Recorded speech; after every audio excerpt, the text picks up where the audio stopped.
नमस्कार, मैं शारदा सिंह, पूर्व माध्यमिक शाला सिंघिया। बच्चों, आज मैं आपको कक्षा 7वीं का जल, जिसके अंतर्गत जल का असंगत व्यवहार, इसके विषय में बतलाऊंगी। सामान्यतः पदार्थ का ठोस रूप उसके द्रव रूप की तुलना में भारी होता है, परंतु जल का व्यवहार इसके विपरीत होता है। आपने देखा होगा कि गर्मी के दिनों में शरबत को ठंडा करने के लिए डाले गए बर्फ़ के टुकड़े जल के ऊपर तैरते रहते हैं। अतः हम कह सकते हैं कि बर्फ़ का जो घनत्व है जल के घनत्व से कम होता है।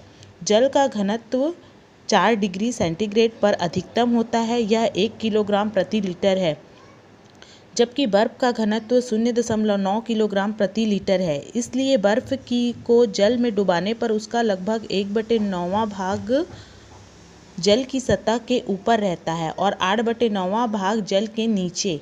इसी कारण ठंडे देशों में समुद्र में तैरती बर्फ़ की चट्टानों के जल के अंदर डूबे हुए भाग का सही अनुमान नहीं लगाया जा सकता।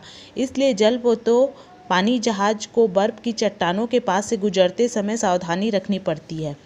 टाइटैनिक नामक जलपोत ऐसी ही एक तैरती हुई बर्फ़ की चट्टान से टकराकर डूब गया था, जिससे सैकड़ों यात्रियों की मृत्यु हो गई थी।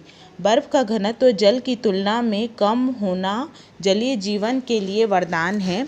अत्यधिक ठंडे मौसम में जब वायुमंडल का ताप 0 डिग्री सेंटीग्रेड से भी कम हो जाता है, समुद्र एवं झीलों के ऊपर वाला जल बर्फ़ के रूप में जमने लगता है तथा घनत्व कम होने के कारण बर्फ़ जल के ऊपर तैरती है। बर्फ़ के कुचालक होने के कारण बर्फ़ के नीचे वाला जल की ऊष्मा बाहर नहीं निकल पाती और जल का ताप अधिक बना रहता है। इस कारण जल में रहने वाले जीव जंतु एवं पेड़ पौधे जीवित रहते हैं। हमने देखा है कि जमने पर जल का घनत्व कम हो जाता है तथा आयतन जो है वो बढ़ जाता है। यदि रेफ्रिजरेटर के फ्रीजर में बोतल को जल के ऊपर तक भर कर रखा जाए तो बर्फ़ के बढ़े हुए आयतन के कारण जो बोतल है वो टूट जाती है। इस कारण जब भी हम बॉटलिंग करते हैं या फिर जब भी हम कोई पेय पदार्थ को बॉटल में भरते हैं, तभी हम देखे होंगे कि वहाँ पर कुछ ना कुछ गैप रहता है, पूरा ऊपर तक हम उसमें नहीं भरते हैं। तो इस प्रकार से जल जो है वो अलग अलग समय पे अलग अलग तरीके से व्यवहार प्रदर्शित करता है। इसी को हम कहते हैं जल का असंगत व्यवहार।